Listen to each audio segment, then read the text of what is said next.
Hello, everybody, and welcome into another exclusive interview here on Gamecock Central. I am Kendall Smith, joined alongside of Kristin Coggin today. You all probably know her. She's the Director of Football Nutrition for Gamecock Football. And there's her dog right there. We just talked about it before we started this interview. Kristin, your dog's ready to make an appearance on the interview today. He totally wants to. He's like sitting here barking. There, you want to say hi? Can you say hi? Oh gosh, yes. Oh my gosh. Is he a golden retriever? He is, and he thinks he is the player's favorite, and he thinks he can talk all about nutrition also. Oh my gosh. I love that as soon as we clicked record, he came in, he started barking, wanted to make his appearance, and I think that might be the highlight of the whole interview. He is absolutely adorable. But Kristin, back to your job, what you're doing, the Director of Football Nutrition for Gamecock Football, and you do so much. I mean, I think you really are an unsung hero for the South Carolina football team, and a lot of what you do happens behind the scenes. So I want to just go ahead and start broadly with you for this interview. How are you able to handle meeting the nutritional needs of over 100 football players on a daily basis? Well, I will say I can't do it without my staff. I think my staff's a little different than most universities and what we have as far as like a team of dietitians. So kind of a new thing for us this year is I'm one of 4 dietitians currently on staff. I oversee everyone. I've got to know everyone. I've been here. I'll be going on 6 years in May. So I can't believe I'm saying that, and I've been here this long, but I also have I have a chef RD, which is a chef and a dietitian on my staff, and I also have 2 registered dietitians along with another chef and a performance nutrition coordinator and like 22 students. So I will say we have an army, but a big thing for me is getting to know the guys and knowing what their schedules are and building good relationships. If it wasn't for the relationships and the support from our staff and our head coach, it would be hard to do what we do. So. Well, I just have to say, I wish that I had your presence in my life to tell me what to eat, what I shouldn't be eating. I feel like that would be super helpful. And it is so important, especially for athletes and football players, because some of them need to be at certain weights. Maybe they need to lose a little bit of weight. And that's something that you certainly help with. So going kind of into the specifics of it, I know you analyze the athlete's body composition and you work on their hydration needs. So when you develop a plan for each player, does getting to that plan look a little bit different? Like, are you analyzing different things for different players? Yeah, so kind of a big thing for us is whenever a guy comes in, so like we just got our mid-years or our transfers, and kind of looking at like what is their goal and where are we trying to get them, right? So doing body composition testing on them, looking at what position they play, what kind of goal weights. A big thing for us in the spring is working on your body composition and getting you to the weight we want you to get at for spring ball, and then kind of making it through spring ball and then trying again in the summer to take it where we need you to be for season, right? So those are big things we look at. We sit down, we look at their schedule, we go talk about their day. So it's really individualized. That's kind of the big thing, and having the big staff like I have, it helps to be able to do that. So going through and looking at what they need for breakfast, what they need to do they need 2 breakfasts? Do they need snacks? What do they need to get for lunch? Do we need to send 2 lunches? What are you going to do for dinner? And then this is the big time of year where we teach them how to cook, which is something the guys have really enjoyed. And I think we've done 9 or 10 cooking demos and we have 2 left. So it's really a fun part for me is getting to know them, meeting guys where they are, and then working on where we need to take them. Was it we need to eat more, we need to eat less, we need to eat more fruits and vegetables, we need to eat more protein, like where are we at on that kind of thing. You talk about those cooking demos. I've got to know, what has been your favorite meal to demo for the players? The surf and turf one is always the best. I think that is the most highly attended.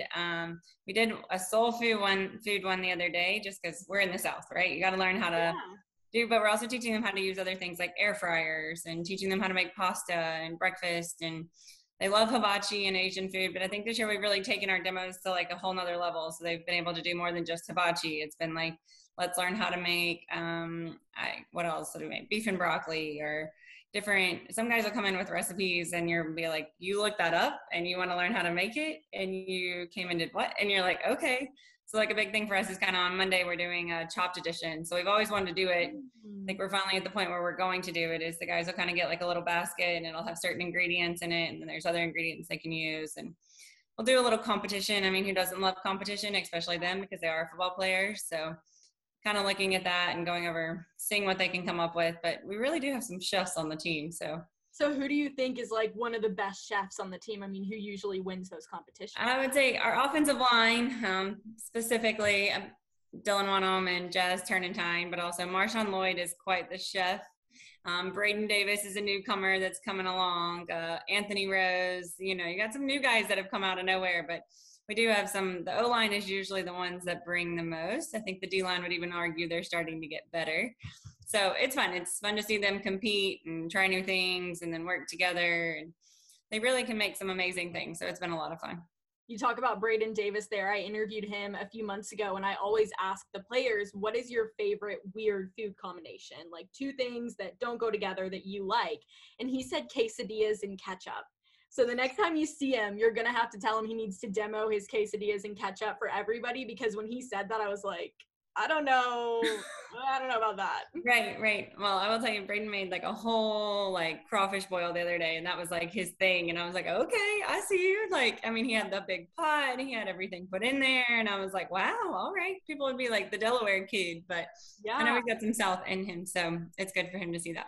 Wow, that is super impressive. Little did probably many of the people watching this know that not only are the South Carolina football players obviously very good on the field, but off the field, they're talented chefs as well. And Kristin, when you're getting them to eat some of this food, I mean, we know there are plenty of picky eaters out there. So when you're talking to people and you're like, hey, you need to eat more broccoli, or you need to have asparagus, and they're like, absolutely not. I will not eat that. That sounds disgusting. How do you kind of maybe meet them halfway and get the players to eat some of these things that they need to eat but don't really like? Right. It's one of those teaching them. It's kind of like when people say you have to try food so many times, right, in order to like it. So it's when you continue to persistently ask them to do something, they'll eventually do it. But it's also making them like, we're going to start with a salad, and at least we put lettuce, or maybe we put some spinach, and then we put ham and cheese on it. Okay, cool. There's still some kind of spinach or lettuce, or figuring out what vegetables they do like and teaching them how to make them really well, but then also teaching them of how to like sneak some in. So is it in your omelet? Is it on your, we do an action station every day. So it may be that it's like, we added peas and carrots in your hibachi, or we added lettuce and tomato to your burger, or, I think we've even gotten to where we're doing Greek bowls, because some guys have really just gotten into it. So it's also giving them options. So that's one thing we have every day is we always have a hot veg, a salad that's already pre-made, and then we also have a salad bar. So it's like when you go places, you like options, right? So it's having options and then showing them at least putting something on your plate is better than nothing. But vegetables are usually the hard one for them sometimes. So yeah, I totally understand that. I think it's just human nature. I've never met anyone who's like, I love every single vegetable and I want to eat all the vegetables. It's just not a common thing that you hear very often. But Kristin, you work with the players all the time. Have you ever had the coaches come up to you and be like, hey, like, I need a little help here, maybe work out a nutrition plan for me, give me some good recipe ideas? Right. No, 100%. I think one of my coaches, we're actually working on that right now. And it's just trying to get them, just like the players, they have busy days. I think also they were former athletes at one time too, right? So what used to work for them may not work for them anymore. And then trying to get them to eat. I think that's sometimes one thing that people do as they get older. They think they don't need as much. Then they eat at weird times, or they eat later. So it's teaching them like, hey, let's try this breakfast sandwich. Or I will tell you right now, one of our coaches is really big on a breakfast sandwich that has avocado on it. And he's like, Kristin, this is life-changing. And I was like, I know. So it's like getting them to, it's just like the players, like you're buying into something. You're like, wow, that was amazing. I feel so much better throughout the day. And then it sticks. So it's the same with the coaches, and it's a lot of fun. Sometimes they need to see like this works, or kind of, they have a routine too. So at the end of the day, everyone's still part of athletics and very routine-like. So it's just figuring out what their routine needs to be. But having all the food we have for especially new coaches that come here are like, oh my gosh, I've never had all this around. And you're like, okay, well, we have to figure out like, how do we utilize it, right? So yeah, 100%. You talk about the coaches being former athletes. You were also a former athlete. So you were a rower at the University of Tennessee, an SEC girl. Do you think that nutrition, specifically when it comes to athletics, has evolved since you were in rowing and since you were an athlete? I mean, do you think it's become a way bigger part of the picture now than it was then? 100%. I will tell you, I am very thankful for my college dietitian.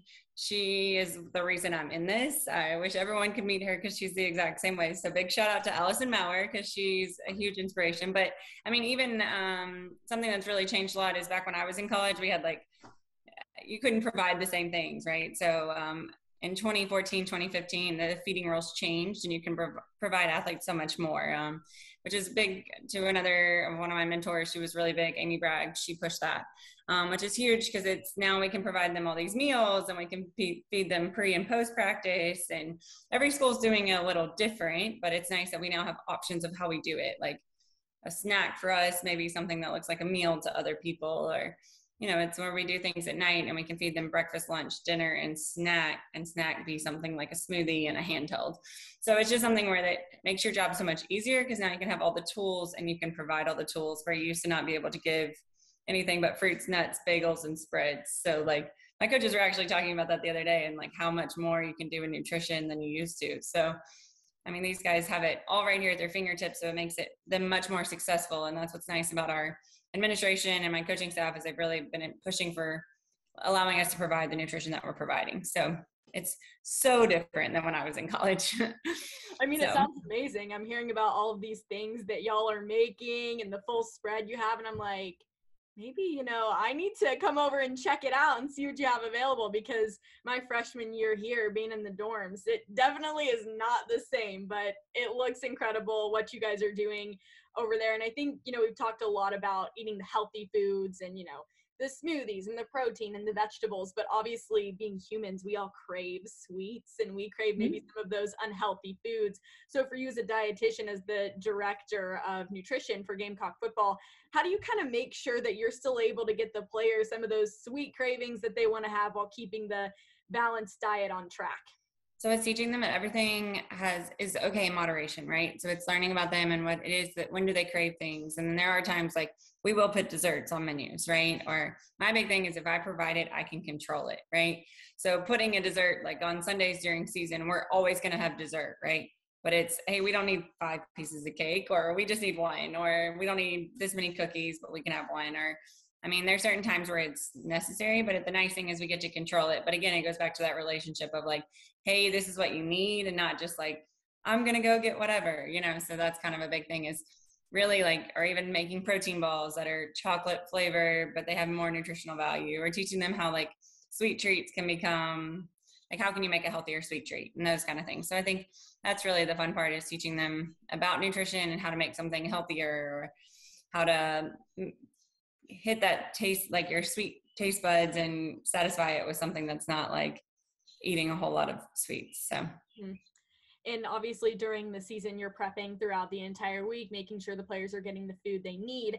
And then game day rolls around. So Kristin, for you, what would be the perfect pregame meal and then the perfect post-game meal? So pregame's a little more strategic than in postgame, right? So kind of our pregame meal is always making sure there's a chicken or a steak or a fish. Our guys have really started to eat more like salmon and things like that, that they're turned a little more to the fish option than we used to. But having a pasta option, having a rice or a potato, having green beans or broccoli, something that's like your generic vegetable, but having a salad, and then having like rolls on the table or something like that. So just making sure they're eating a balanced meal before. Afterwards, I'm a little more lenient, right? Like we're just trying to replace calories and replenish. And I think sometimes people don't realize how hard it is for the players to eat post game. I mean, you think about it, like you've been not eating since, like if we play at 7, you haven't eaten since 3 something. It's almost 11 at night. You don't feel like eating because it's late, and you're all hyped up after the game. And so it's just trying to find something that they will eat. So it's kind of satisfying something, whether it's Chick-fil-A or it's pizza or something that's a balance, but something that just replenishes calories. So yeah, absolutely. And you've been doing this since 2017 here at South Carolina. So you've had quite the experience, but this year being your first full year under Coach Beamer. So how has it been working under him this past year? Coach is amazing. I would say he's very supportive of everything we do, and that's huge, especially for us as a profession that's growing all the time. But him just being very supportive of what we do and being a big advocate for us. I think all my coaches, some of them have come here and they didn't have this at other places. So it's been great. Yeah, that's awesome. So I need to know these last couple of questions. They're a little bit fun. They're about you. So living in the Columbia area, being an expert in nutrition, what's the go-to restaurant when you are going out to eat here in the capital city? Okay. So if I'm going out for like something kind of quick, Tzatziki's is my favorite. Okay. I would say Koa is another one that I really enjoy. So that's a big one. Yeah, Um, absolutely. Boca Grande Burritos over in Forest Acres, if you've never been there. Okay. It's huge. Cheryl and them do great. So I would say that's another one that's really big. Yeah, Tzatziki's is great. They have Tzatziki's in Charlotte, which is where I'm originally from. So I always make my way over there when I'm here, but I'm still trying to find some new places to go and check out. So I'll definitely have to take your word for those other ones. Also, I have to ask your favorite weird food combination, because it would only be right to ask you this, considering I've asked like every other football player I've talked to. My favorite weird, sometimes I think people think it's weird when you put peanut butter in yogurt. So a big snack I enjoy is Greek yogurt with raspberries, granola, and then a big scoop of peanut butter on top. And it is so satisfying and it's so good. But that would be my go-to. Is it just like plain Greek yogurt or vanilla? Vanilla or strawberry or mango, really any of them, just kind of mixing them all together. So perfect. Well, Kristin, thank you so much for joining us today on Gamecock Central. It was such a pleasure to talk to you. So cool to kind of hear what you do on a daily basis and really get an inside look. I know it requires so much work, and it certainly doesn't go unnoticed by everybody watching, by us. So we appreciate all that you do, and we appreciate you joining us here on Gamecock Central. awesome. Well, thanks for having me.